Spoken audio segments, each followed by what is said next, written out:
All right, good afternoon, everyone. Thank you so much for joining us. My name is Summer Serpis. I'm the Assistant Director of CAP. This is our fourth in our series of ESL webinars this semester, and we're going to be looking into ESL designated models of freshman composition.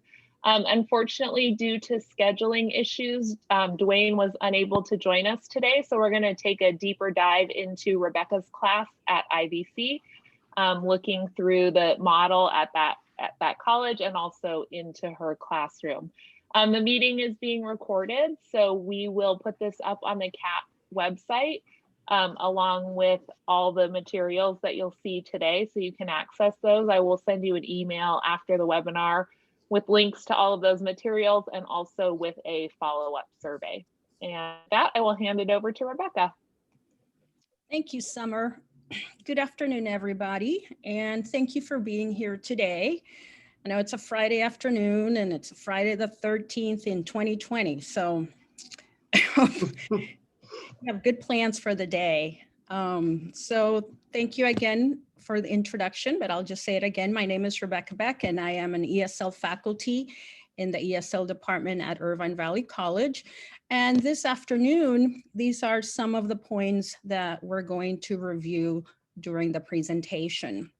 I'm going to spend some time going over how our students get placed into transfer level English and what recommendations they get. I'm going to move on then to explaining a little bit about how a language co-requisite works and how it is essentially a similar concept from the regular co-requisite, but you'll see then what are some of those differences. I'm then going to move on to discuss the student population that these courses are designed for, in case some of you are thinking and planning of how to design one of these classes. Who are those students that you have in mind? Next is when we're going to get into that deep dive that Summer mentioned into the instructional window of my class. And we're going to do an activity there with Jamboard, where you'll be able to ask questions and use sticky notes on the board so that you can leave comments or questions, like I said. And lastly, I do want to acknowledge how teaching in this new modality and in fall 20 has allowed me to make some revisions to how I'm teaching, given that I do want to make sure we are working with the reality that we are facing and that our students are facing. So just wanted to give you then a plan and questions. It would be awesome if you can save them till the end. We will have really good chunk of time for questions, so make sure you're writing them down. I know that Summer's also going to be monitoring the chat in case questions pop up there. And please let me know, Summer, if there is something in there that I need to clarify that I mentioned. And if it can wait, we can then just talk about it when it's the question time. So having said all that, let's move on then, and I can share, oops, I'm going backwards here.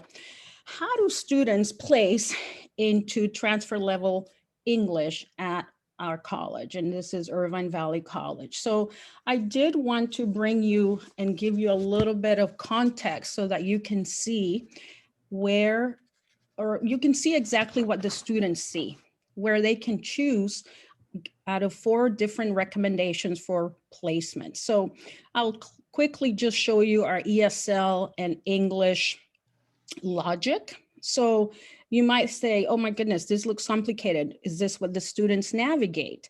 And no, that's not, this is kind of the back work. This is the plan, the blueprint that our district IT has followed to create our system of guiding a student, whether an ESL or an English path. And I wanted to share it with you because you will see here at the bottom the 4 choices that students receive so they can choose the best course for their particular life context, right? Rebecca, can you make it a little bit bigger? Sure. Thank you. I also dropped the link in the chat if you guys want to look at it that way. And so is that bigger? Is that okay? I think that's good. Okay, so as you can see here, the students are giving a couple of questions that they move through, and that guides them either through the ESL path or the monolingual path, the native English path. And I did want to also bring up the fact that right now, our departments, English and ESL, have come together to make revisions to this document. Many of us in the ESL world know that the Title V language as it pertains to ESL placement methods have changed. So any student who acquired a US high school diploma shall be placed following section 55522, which is the student should be placed into transfer level English or math, or excuse me, and math. So this is why our two departments are now coming together to make revisions to this, but I did want to bring in what we're using currently. Oops, excuse me, I'm going in and out of it for no reason whatsoever. So now what I want to share with you next, if I can just come out of it, is how that looks then from the student's end.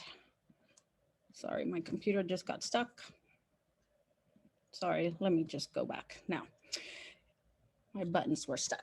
So this is then at the very bottom of that chart where you saw the recommendations that the student who is routed to English, this is what they now see. So the student will then look at the 4 options that they have to enroll in a transfer level English class. And here's where I want to spend some time describing them. So on the far right column, you're seeing the transfer level English, which is what some of us say just standalone freshman comp, right? At Irvine Valley College, it's called Writing 1. And this is a 4-semester unit class, and it is typically also known as Writing or 1A, English 1A, or Freshman Comp 101, whatever you call it. The other option the students see is they can take the 4-unit class and enroll in the Writing Center. And the Writing Center is where the students can go and get some assistance from an English faculty. And now we also have ESL faculty in that Writing Center to give the students support one-on-one conferences. Moving through from left to right, we're moving now to the transfer level English class with the writing support or English support.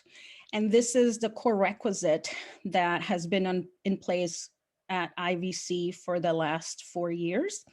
And it was a program that Summer began, and it scaled up essentially. And it has, well, it was the foundation really for me to create then the course that you see at the very right, which is the transfer level English with the ESL support. So I want to mention these courses together because you can see that they are twins, 6.5 units each. They both have the Writing Center support. But what's different, if you see in the middle where I broke it up by course name, we see Writing 1 plus Writing 302 plus 382. That is the transfer level writing class, the language co-requisite for the ESL student, and then the English co-requisite for that monolingual student. So these are then the 2 courses that we offer within the co-requisite model. I do want to spend some time talking a little bit about the last comment in each of those 2 columns, because a lot of the conversation that I have heard as I've participated in conferences and working with the AB 705 work group is, well, who gets to teach this class, the transfer level writing with the ESL co-requisite? Well, I wrote here, if you see the little bullet, or not the bullet, the little asterisk at the bottom, that at Irvine Valley College, the person who's teaching the transfer level with the ESL support is an ESL faculty who has minimum quals to teach composition and ESL. However, I want to remind some of you, or not some of you, but many of us, that the person who is teaching the course, the faculty who can teach the course, can be denoted in the core. So in the course outline of record is where you can when you write a course like this, it can be denoted who can teach a class. So I have been asked this question before, and Summer said, hey, make sure you bring that up, because in some campus cultures, it's kind of a territorial thing as who can teach a transfer level English class. But keep in mind that that is not something that is brought in from the state. That is a local decision. So districts can decide how to set up that, who can teach the class in the core. And so I wanted to bring in that at IVC, it just so happens that we have faculty within the ESL department who can teach it. But if there is someone in your ESL department who says, oh, I want to teach the class, but I don't have minimum calls for comp, you might then consider adding something like that in the core, something that says who can also teach this class. So again, these are the 4 options. And the focus of today will be talking about the far right column, that transfer level English class with the ESL support. So in this slide, what I wanted to share is when I began creating this co-requisite with the focus on language, I looked at what has been done across the state, and then I looked at the CAP website as a resource and what are some of those courses that are core requisites and what they look like. And the majority of them follow that paired course model where there is a designated section of math or English that then is paired with a support class, which is then taught by that same instructor. And they address these principles of just-in-time remediation, the effective support for that student.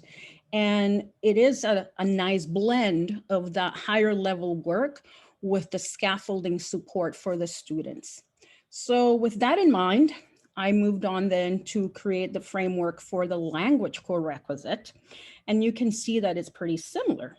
I follow the same paired course model where there are designated sections of that transfer level English.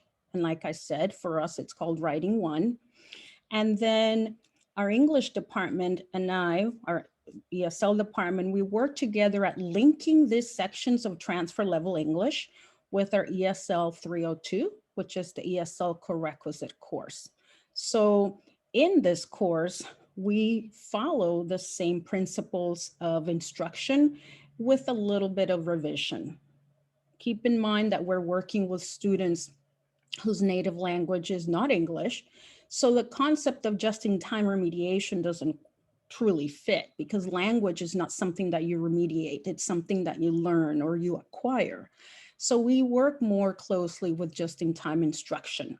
So you're going to see throughout the activities packet where I do create these little mini grammar workshops as we're moving through the material with my students.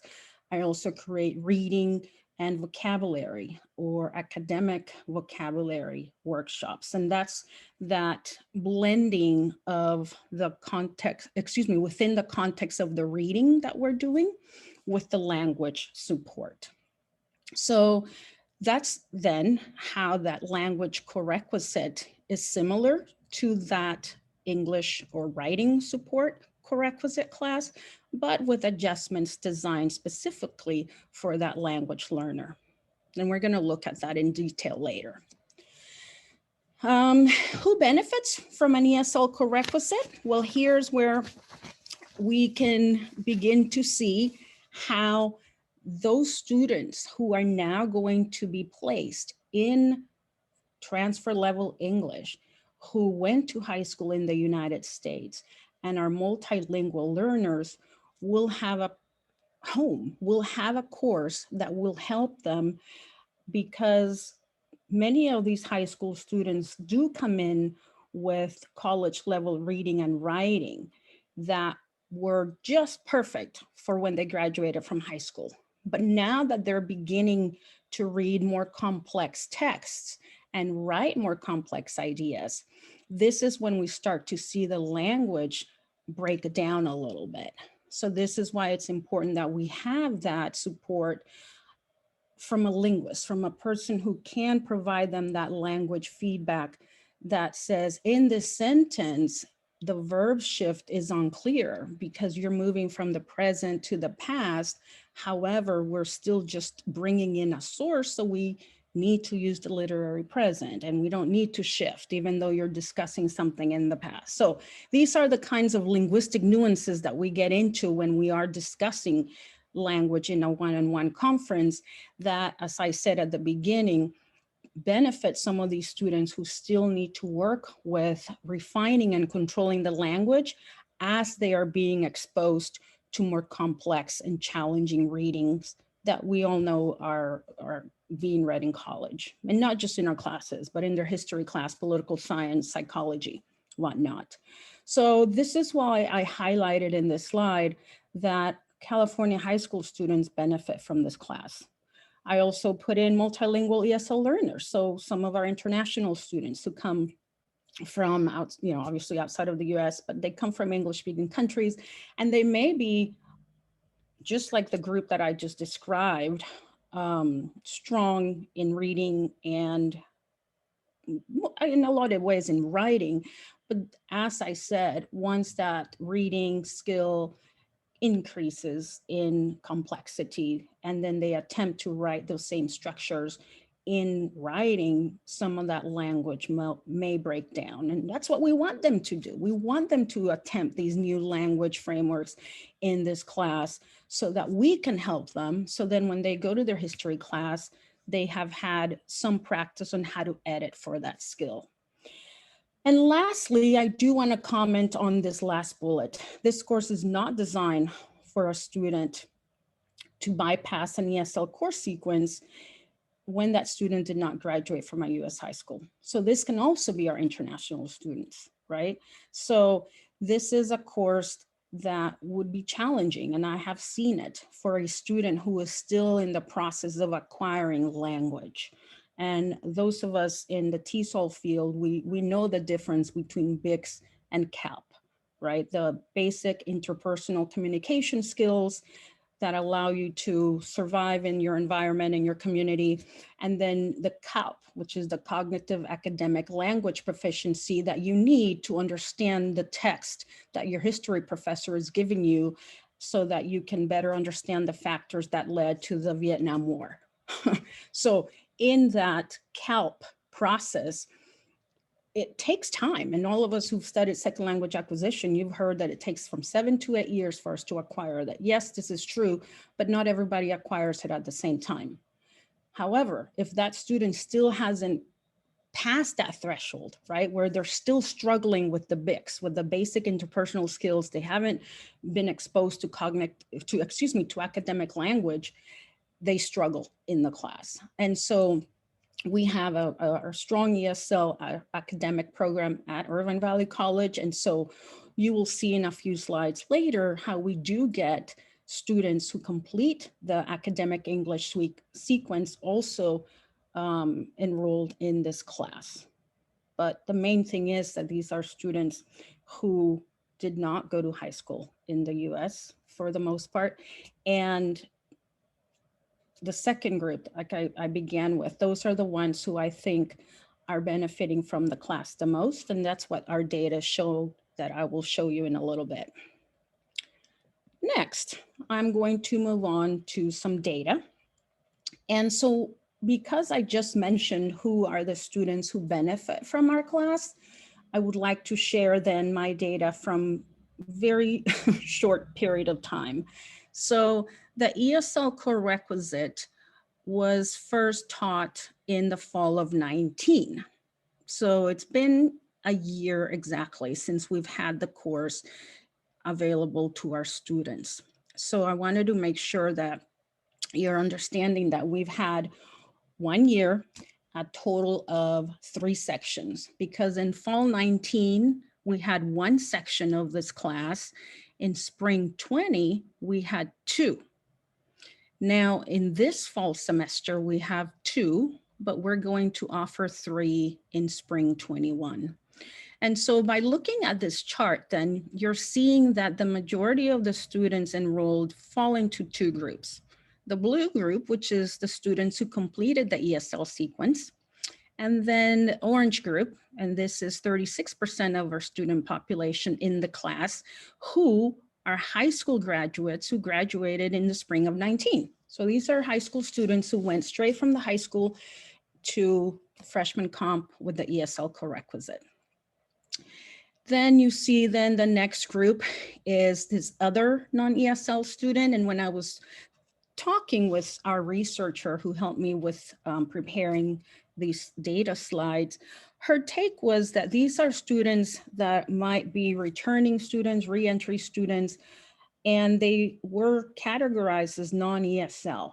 So this is an interesting number there. So that student then is a returning student who was not classified, or obviously themselves, as being a language learner. So that's an interesting number. And then the 10% is our international students. So these are students who came straight from their country and enrolled into transfer level ESL with ESL support. So how are they doing? Again, I want to remind you that we're looking at a year's worth of data. We're looking at fall 19 and spring 20 data. So in this first chart, what you're looking at is how the students are doing. So essentially the success rates for the three major groups. So if you look at the bottom of the slide, you see that I have put the standalone transfer level English class on the far right, the transfer level English with the English co-requisite, and then I'm going to call the green bar my class, the transfer level English with the ESL co-requisite. So I like this data because the takeaway from here is that the students enrolled in the writing one with the ESL co-requisite are doing fine in terms of how are they completing the course, how many of them enroll and how many of them finish and they pass the class. And so, yes, the number is smaller, but the percentages, they're equal in terms of the students who are enrolling the other ones in how they're doing in the class. Again, let me remind you, it's only fall and spring that you're looking at because we're now in fall, so we don't have that data, right? So when I read this and I thought, okay, well, they're doing fine, right? 69% success rate in that course. But I also wanted to know, hey, how are these students doing in the next class, right? Because, hey, so they acquire the skills for college writing with the support of, the language support from the class, from me, from our embedded tutor, from the writing center. How are they doing in the next course, right? Which is writing 2. And let me remind you I shouldn't be using the name of the course because you don't know what it is, but writing 2 for us is that critical reading and writing, which is the category 1B for UC transfer. So all students need to have 4 units of critical reading and writing. And this is the course that at our college is right after writing 1, which is the transfer level. So I love seeing what's happening here, right? Major takeaway from here is that the students are doing well and in some ways surpassing a little bit how the groups on the right are doing. However tempting it is to say, oh, well, they're better, and they're different types of students. But the major takeaway is this, that if a student who needs language support gets it, they do well when they're on their own. And I also want to invite you to think about the idea that if they're doing okay here, they're also going to be doing okay in their history class, in their psych class, or their chemistry and math. Because yes, the reading skills needed to read math problems need to be in place for them to do well in math as well. So again, this was encouraging data for me, right? The instructor of the class, to see how they are doing in the course in the next semester. And mind you, here, we're just looking at spring data because we're in fall. So if they took transfer level English in spring 20, obviously they're now in that transfer level writing 2, and we don't have that data yet. So I hope that if I get the opportunity to do a presentation at some other point to bring in more recent data of how they're continuing to do in this course after transfer level English. Okay, so we're going to then now move on to the instructional window. So I gave you kind of a background of the class, and then who are the students and how are they doing. But most of us are here just to see the nuts and bolts of the class. Well, what does it look like? I want to peek in. I want to see what's your toolbox and how you're working with the students. So before we move to that instructional window, I do kind of want to ground your observation by reviewing the CAP instructional cycle, right? So, excuse me, the instructional cycle that we use and we've all learned from having attended communities of practice and having worked with our own communities of practice on our campuses, essentially present a map, a roadmap for how our course can be organized. And this is what you're seeing here, right? We have this cycle that we follow through all the units in the class.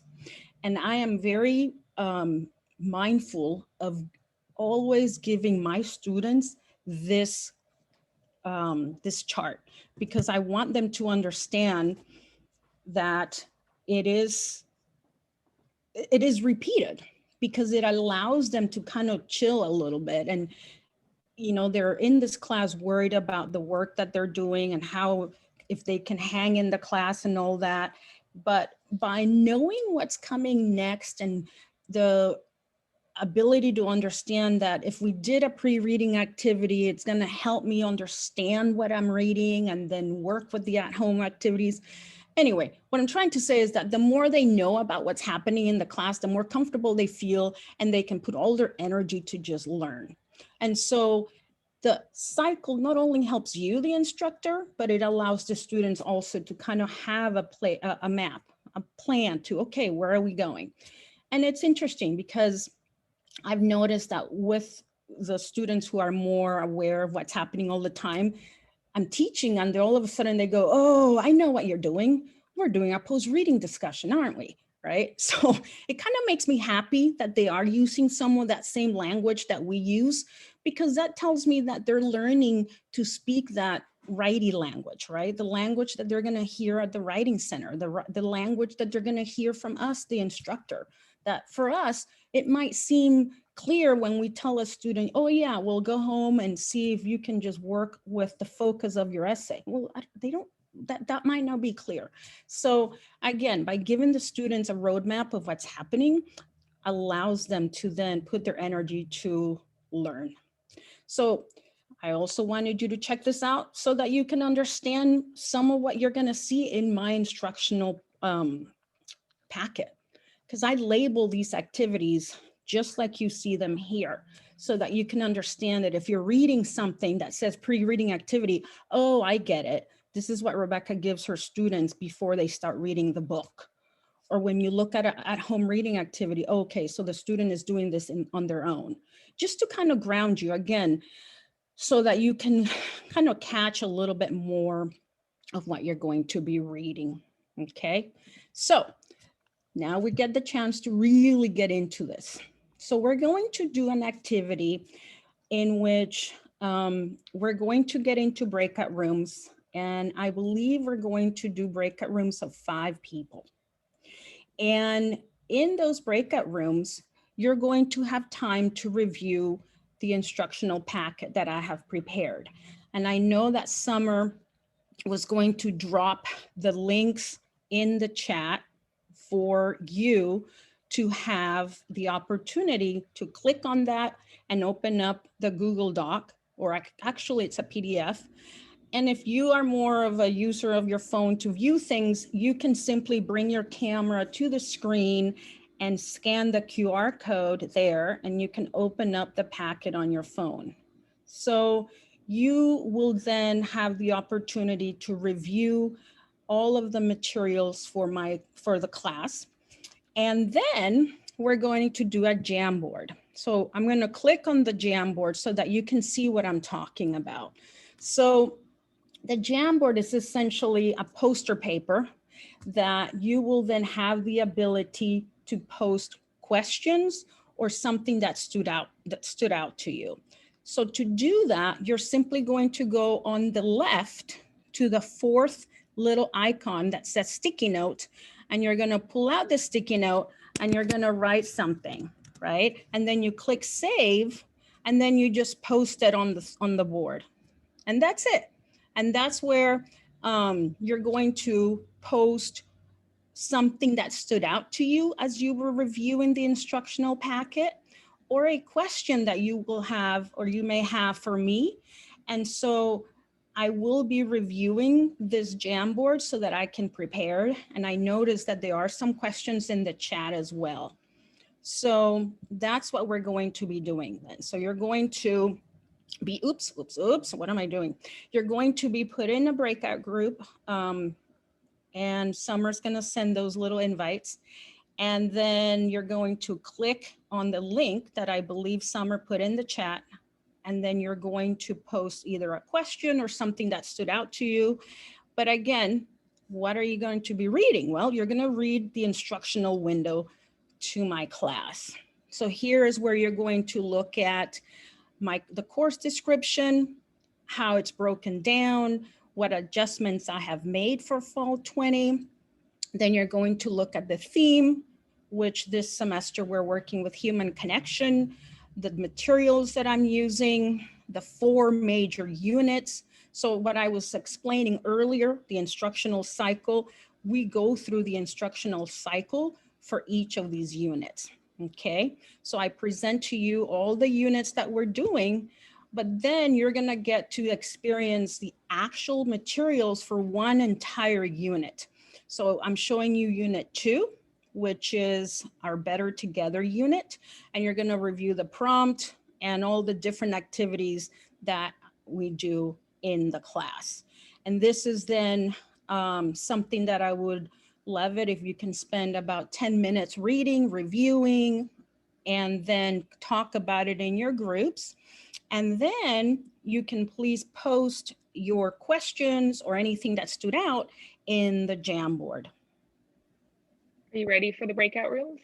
Yep. Okay, yeah, so we'll have about 20 minutes total, right? About 10 minutes to look at it and 10 minutes to discuss. Okay, so I'm gonna send you all into the breakout rooms. Thank you, guys. Hope you got a chance to really get into the nuts and bolts of my class. And so I was peeking into the Jamboard, and I have put on the left side questions that came up, and then on the right side, more of the comments. So I wanted to go through the questions here, and some of them are pretty similar, so I've grouped them. And then I wanted to wrap up because I do have a couple of more slides, and then move on to more open questions that we can just have you unmute yourself and ask. So I'm going to share my screen so that I can show you then how I organize the questions in the Jamboard. So one of the common themes here was the cost of the books. Mm-hmm. So the cost of the books, it totals to about $58 because the students buy Together, which is the most expensive book, then Braving the Wilderness, and then they choose one of the 3 memoirs. And I encourage my students to buy these from a used source. So the memoirs have come to be about $10, $5, $7. So it is about $58 total for the 3 books that the students have to buy. So yeah, then the next question is, I'm going down here, the yellow, the students have to buy 4 books, they buy 3 books. So, and yes, many of the students in my class have chosen to purchase ebooks. So they're reading on their iPad, and that came out to be $14.99 for Together.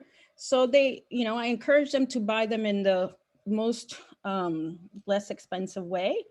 And yeah, obviously we also have many resources on our campus that allow students to, for example, we copy the book, and I posted the PDF and of the first chapter to help them. And then I encourage them to apply for some of the grants that we've had from the CARE money, and they have bought the books. So the cost, it is something that we worth mindful of. Next question is, yes, when you ask your students to rewrite the prompt in their own words, what happens? Well, this is one of those activities that we kind of fell in by a beautiful accident. And I'm going to continue now using we, because I will share now that we are going to look at what experiment we did in fall 20 here at IVC. And that is that Summer Serpis, who is hosting this Zoom meeting, and the director of CAP is teaching the same exact unit as I am. And so we're both working with the same theme. And so it's been what I like to call the experiment, because she is teaching the English Co-Req and I'm teaching the ESL Co-Req, and we've developed our units together. So we kind of split up the work. And it was one of those things, those activities that we created, and it turned out to be great, because what we found is that when students would write the prompt, so they just couldn't interpret the words, or they missed an idea within it, we addressed it then instead of addressing it in the draft. And so it turned out to be a cool pre-writing activity, in addition to it being pre-reading, because the students were able to kind of show where there were some misunderstandings, and I was able to address those before they even began the writing process. Next question, what's the difference between ESL 302 and 382? ESL 302 is the ESL Co-Requisite class, and ESL 382 is the writing center. So it is a class that they do have to sign up for 0.5 units so they can visit the college's writing center. Our writing center is staffed by faculty, and so we do have to have students sign up for that 0.5 unit course so they can visit the writing center. So it's a different class, and there they simply have to do 4 visits and accumulate 24 hours in the writing center with an instructor doing one-on-one conferences. Let me move a little bit here. So the question here is that someone felt a little bit at sea when reading instructions and assignments, so do research and define audience. Yes, and again, this is a course that we have worked with since July. We are currently continuing to revise our assignments, and I appreciate the feedback, because that is something that we can certainly do and clarify in the instructions. And this is why I also have those questions for the students to give me feedback so that I can improve instructions and directions in the assignments for future courses. How are points assigned? These activities that you guys got to see, pre-writing, at home, and all those are all done online, and I've been giving them a set amount of points. So depending on the work that they do, it's either 15 points, 10 points, or 20 points. And these are all going into their larger percentage of points that are dedicated to reading activities and homework.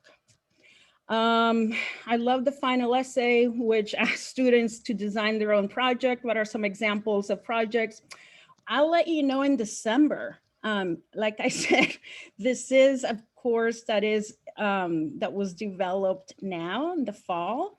And Summer and I felt that it was necessary to do it now, given that we're not connected. So we wanted to make sure that we brought up the idea of human connection and the necessity that we still need for one another and to reach out. And so in December, I can let you know what projects we come up with, because as of right now, I don't have any of their ideas yet. I can think of ideas that I can come up with, like a tweet or a series of tweets, or a space, like a common thread space, A student was already explaining to me about this website where students can meet and kind of have like a beer at a beer garden or a coffee at a coffee house, and it's little avatars. So I'm already kind of hearing murmurs of ideas, but I don't have a solid one yet, but I will certainly be excited to share that if that's the opportunity for later. Where is the language instruction? Perfect question, because that's what I'm going to talk about next in the few slides that I have, because yes, you're looking at reading activities and more of the writing and the reading support. And like I explained earlier, the language instruction happens just in time. So when we're reading, when they are writing, when we're sharing in class. So I'm going to share some of those in a little bit, okay? What are the minimum requirements for the instructors? So like I explained for the South Orange County Community College District, the minimum requirements are those for someone who can teach English. So I checked on the website and it said that it is, and I'm just going to show it to you guys right here. They have a master's degree or higher in English Lit, and then a bachelor's, hang on, I'm trying to read too fast. A master's degree in English, or a bachelor's degree in any of the above, and a master's degree in linguistics, TESOL, speech, education, education with a specialization in reading, creative writing. So again, these are the minimum calls that have been set by our district. So if this is something that you're not sure, I would encourage you to look in your district's website and find out what those are. And like I said earlier too, these can be something that can be also written within the core of, the course that the ESL 302, which is the ESL Co-Requisite course. Okay. Let me see what other questions. How many words are in the essays? Summer and I were just commenting on that. We have a minimum page requirement. So we're looking at 4 pages to begin. And then our last paper, we're seeing a minimum of 6. And they have, at this point, we're in essay 3, the memoir essay. I'm seeing students writing 7 and 8 pages. How long? Let me see. Using the podcast.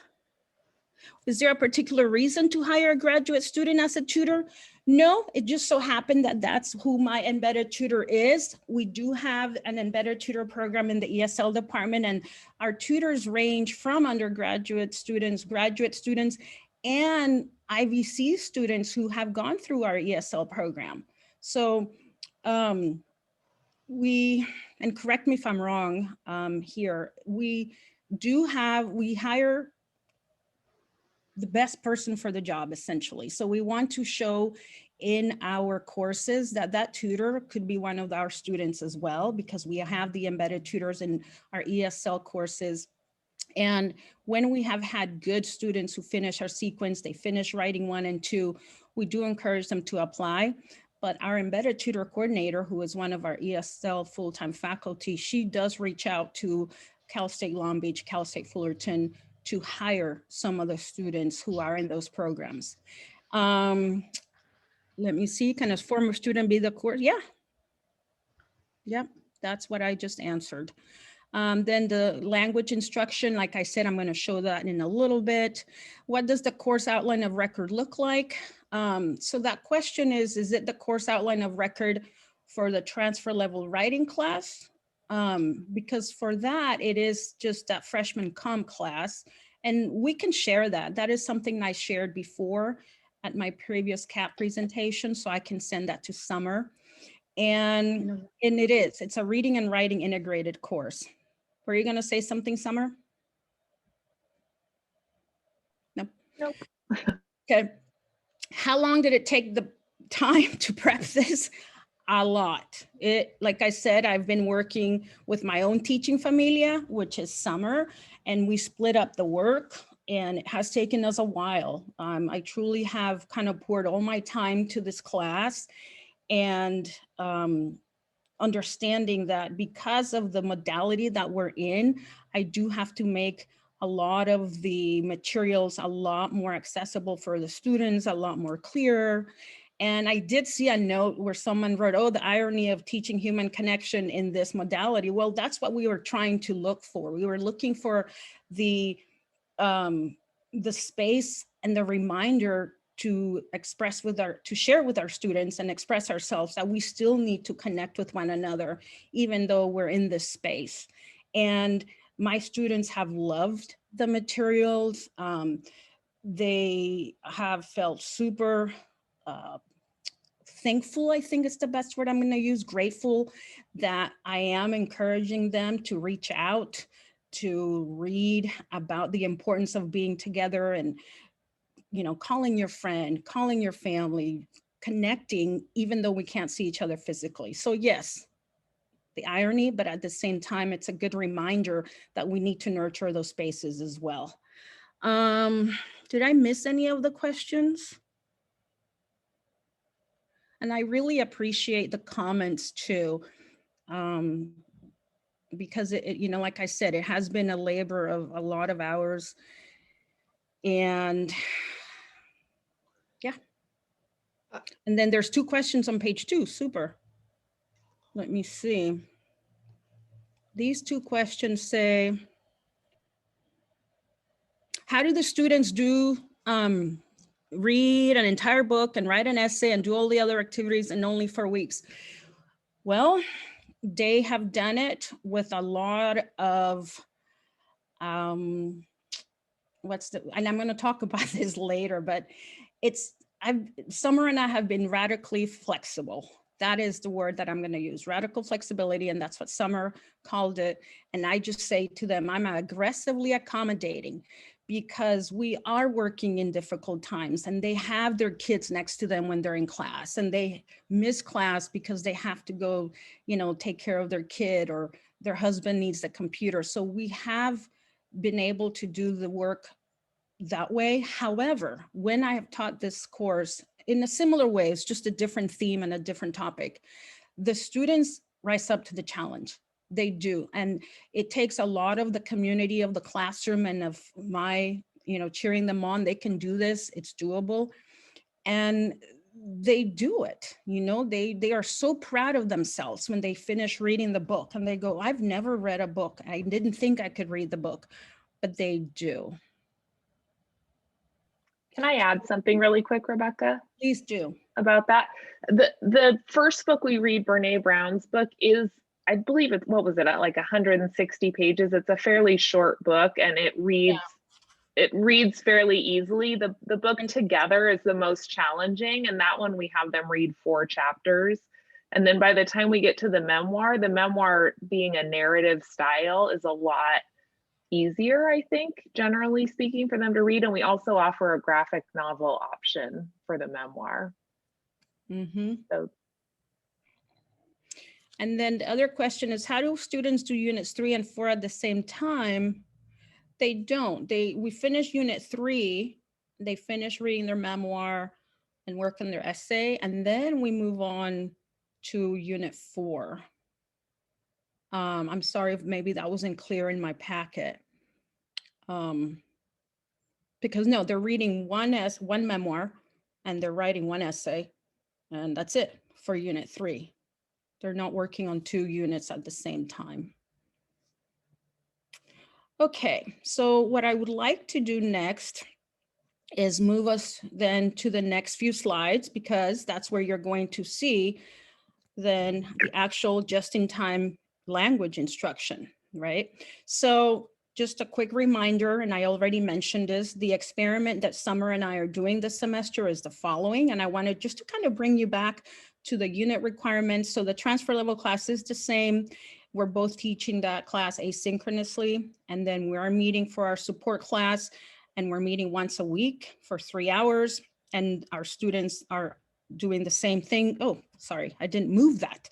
Our students are meeting in familias, and the familia concept came to us from the Puente program, and it's been great. My students have their familias since week 2, and they have stayed together. and they've had issues, and they come to me, and I've told them, you know, whenever you're struggling, come to me. So they've come to me and I help them, but I let them work things out on their own.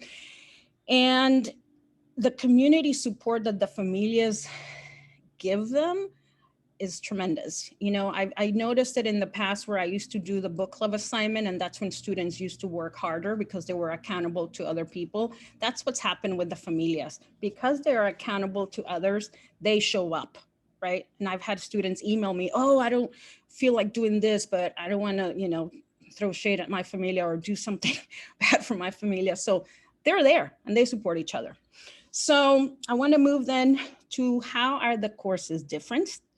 And this is where you're going to see my emphasis, obviously, in the ESL Co-Requisite, because we do more of the language and the grammar support and the reading activities that allow them to understand academic reading. And I do a lot of language mining for that. And I'll explain what that is. So how is the ESL Co-Requisite different? Well, the drafting stage is a lot more discreet. So they do submit a draft to me, that a complete draft. And I know that in Summer's Co-Requisite class, her students submit an introduction and a body paragraph. I have them submit an entire draft that was begun in class. So if you notice, the 3 drafts writing process is a draft 1 that we begin in class. I am there. Our embedded tutor is there. They ask questions as they write, and I can help them as a one-on-one guide would in the regular classroom.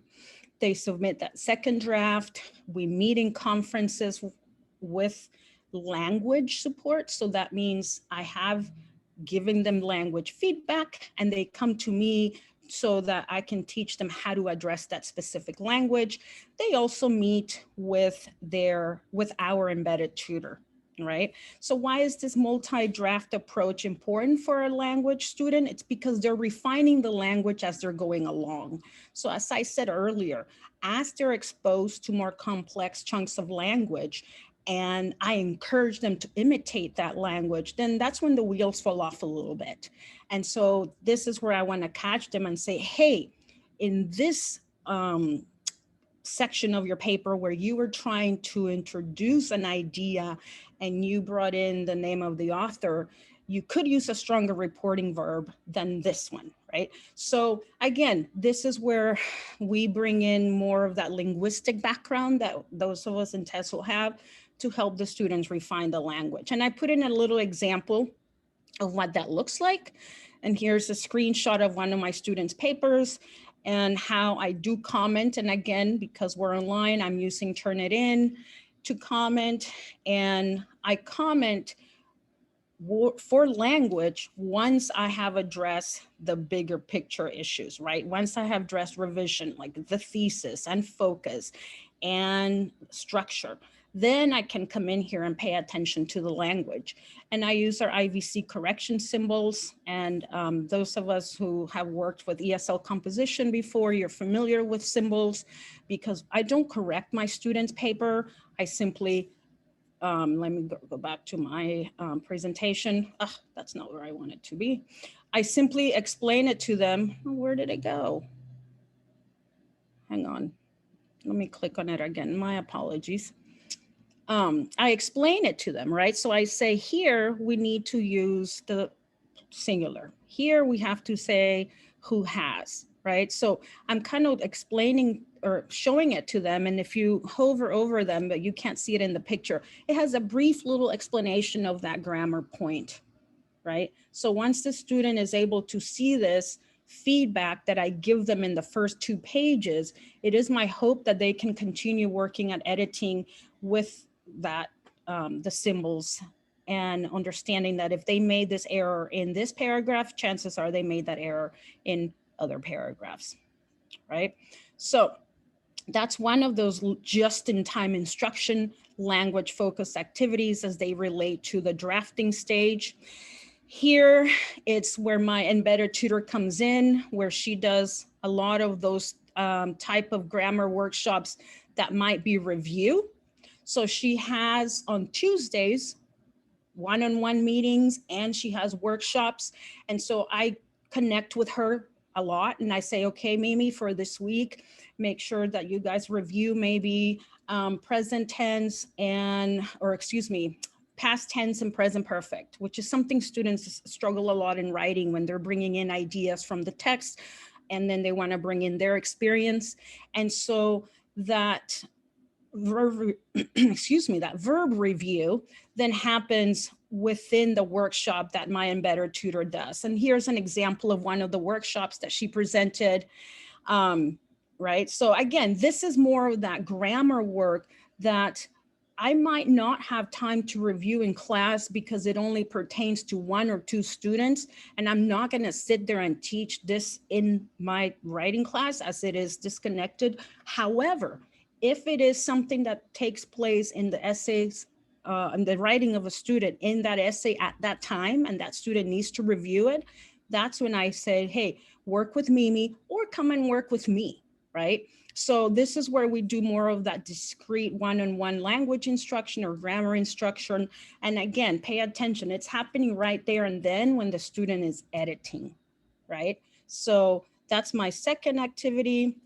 And then I do a lot of language mining. And those of us in applied linguistics, think about mining for languages when you pick a text, you choose a text, and obviously one that you want to work with your students, and you want to model the language that you want them to learn. So these are 2 screenshots from my Zoom meeting where we did reading, and I had in the first activity here, I wanted to bring in the vocabulary that they need for essay 1. So this is chapter 1 of Dr. Murthy's book, and they need to know isolation and loneliness and these dimensions of loneliness, right? The intimate, the relational, the collective. So as we're reading in class, I project my PDF of the book and I use my preview symbols to go over the language just then and there. Because one of the opportunities that mind language paragraphs do, like I said, it allows you to target that language in real time. So then the students can go, oh yeah, I got you. And also they ask questions as I project my screen too, right? And I hope you got a chance to look at my modified thin slice activity, because then they also work with language on their own. What are some words that were not clear in this chapter? Put them here. And so this is the just-in-time language instruction. And here's another one. Here, my intent was different because one of the things you want to keep in mind when you're doing these language activities is don't mix apples and oranges. If you're just working on vocabulary, that's your focus. Here, I'm working with cohesive devices. How does the author use the nouns within his or her own sentences to develop connection, to develop transitions? Because, you know, the transitions that appear in the super cool grammar textbooks like furthermore and moreover and then, you know, native writers, we don't use those very often. We use our own noun references. We use our own language to connect ideas. And so as I project this, the students mark it up, I mark it up, right? So we're all in here reading, analyzing the language. I make them understand, hey, this is the first noun and how he addresses. Then he comes in and the thematic string of ideas that the writer brings in, and in this case is Dr. Murthy, is something I have to isolate and show them so that they can do something similar to this, right? So then we bring in I bring in these questions to them. Why do you think the author does this? Why do you need to pay attention? And this is where some of our students who went through our ESL writing program, they're like, oh, you're reading like a writer. You're paying attention to the academic moves that the writer makes. Yes, we are, right? So pay attention then how the language instruction always happens in real time in the class. And it's very active. And they all, you know, the sense of community that is developed once we're all in the same page in the text is awesome. You know, I like it. They're some of my favorite classes when we read together. And so, yeah, so I take advantage of the mining for language because it allows me to teach them with the language that they are reading. Teaching in Fall 20, like I said already, this whole notion of being aggressively accommodating to my students, you know, hey, I need an extension for this. Yes, I need an extension for that. Yes, we're all going through tough times, right? With the students not being able to see each other, not having the community in the classroom, with being parents, with being everything else. So, you know, I've just been super flexible, and Summer named it the best. She said, we just have to teach with radical flexibility in mind. And that's what we've been doing. So I would love to see your faces now. Oh, what is it? Oh, did I give you the wrong link? No, I did. Oh, you did. I did. Oh. Gotcha. Yes, the question I've seen a lot is the cap of the courses. All our writing courses are capped at 25. And so the standalone writing one, the ESL Co-Requisite, and the writing Co-Requisite are all 25. And so I would love to hear any other questions you may have at this point, something I didn't cover, something that you wrote on the Jamboard maybe that I didn't get to see.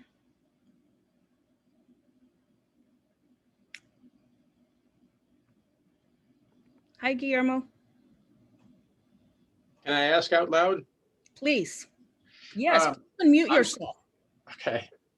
I'm still trying to get in my head the difference. You have a class, Summer's teaching it, you're teaching it.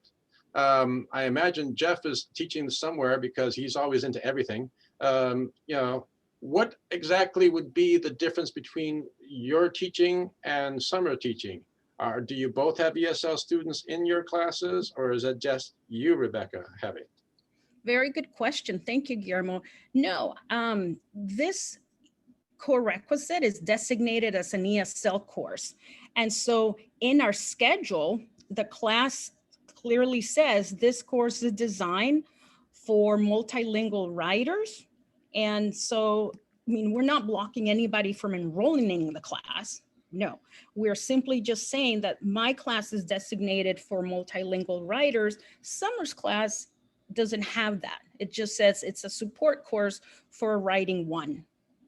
And so no, I mean, of course, I'm sure she has ESL students. One of every 4 students at Irvine Valley College is a multilingual speaker. But it doesn't affect her writing. So she does have a number of students who speak other languages. Mine is the one where the students self-selected to say, I really want support as I learn how to become and grow as a college writer. I want a class that does that. And so, yes, my students are intentionally there. They made that decision. So they're all there with, you know, there are multilingual languages, writing and reading the texts that are the same. But as you can see, the scaffolding and the support is different. So for example, and also sometimes the same, some of our support assignments are the same, but she does more language work and mine is more focused around more studenting skills and, you know, carefully reading assignments, reflecting on their experiences, reading and writing. I rely a lot on the context that their native languages bring to the students too, to the class.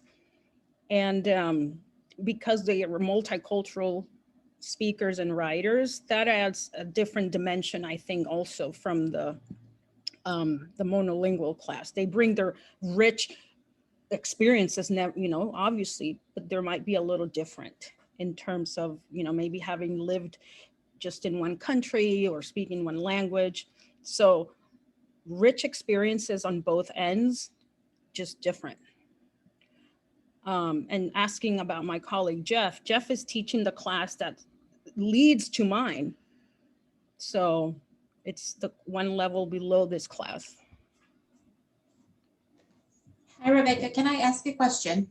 Yes, Marley. I really like the level of work that you get the students to do. Mm-hmm. I'm amazed by it. I wonder if something similar is reasonably attainable with a class setup that has fewer units. In total, your program has, is it 6.5 units that Correct. students are enrolled? And are they credit, non-credit? Not that it matters really, but so number one, is this kind of result attainable, do you think, with fewer units and with less staff? So you do have the embedded tutor and yourself, right? As well as that 6.5 units. What do you think? Are there ways to perhaps attain something similar with less than what you have? I believe so. My trial run for teaching a writing transfer level class, writing 1, initially was just a 4-unit model. And even though it was not this theme, it was my same instructional cycle, same activities. And what's happening less is the support piece fell into my office hour instead of something in the class, right? So the students had to come and look for me in my office to get that support. It wasn't something that was embedded in the class. So can it be done? It can. However, it would have to be more work done outside of the class. So the students, so the students feel the support, right? But you can also just do less of the activities too, right? If I were to modify this class, I would do it, with maybe less of the pre-reading activities, and I would just take care of that in class. Keep in mind that a lot of the work we created was because we weren't in the classroom. So a pre-reading activity that I could have just done in the class, now I had to create it so that it could be done online because we are asynchronously or doing it asynchronous. But I do want to address it also from the ESL writing courses in our college that are 5 units. And I think, Jeff, is that what you were going to talk about? Because we have a similar, we follow the same CAP principles and it's less units too. Yeah, just 2 seconds on that. I think ideally though, you need a little bit extra units. You could try, but remember this is acceleration too, where we're trying to bump students up. So students that were previously placed like 1 level below, so they're trying this at the same time. And so I think students are buying in because now instead of being 1 level below or 2 levels below, they might be trying this course. And so for 6.5 units, they're saving, instead of 11 units or what is 5 + 4, instead of 9 units, they can maybe do this in 6.5. So, taking a step back is that a lot of our students are hopefully going to go through the sequence a little bit quicker or more quickly because of this. And so I think the extra support is needed. And I know Rebecca's maybe doing some of it in her office hours, but adjuncts don't have office hours too. And so I think it can be done maybe, but I would press your institution and people to say, I think it is worth it to have a little bit more units so you have more time one-on-one and doing these scaffolding assignments. Gotcha, thank you. I want to be respectful of the time. It is 3:30, and I know this is when we were scheduled to end. And so unless there is a pressing question, I think we're going to end for now. And if that question is there, I can hang out for a little bit. And I can just do a quick wrap up here before people head out. I just want to say thank you all for being here on a Friday afternoon. It's wonderful to see so many people here. I will be sending out an email shortly with an evaluation survey. If you could fill that out, that would be helpful. I will also send a link to the CAP publications page. That's where we will put the materials up. They will likely be up early next week. Everything will be there, the PowerPoints, the window packet, the Jamboard. So you can access that, that as well. So thank you all so much. We appreciate you being here. And I think Rebecca said if anyone has any pressing questions, hang out for a minute. Yeah. Thank you. Thank you, guys. Bye. Have a good weekend. Thank you.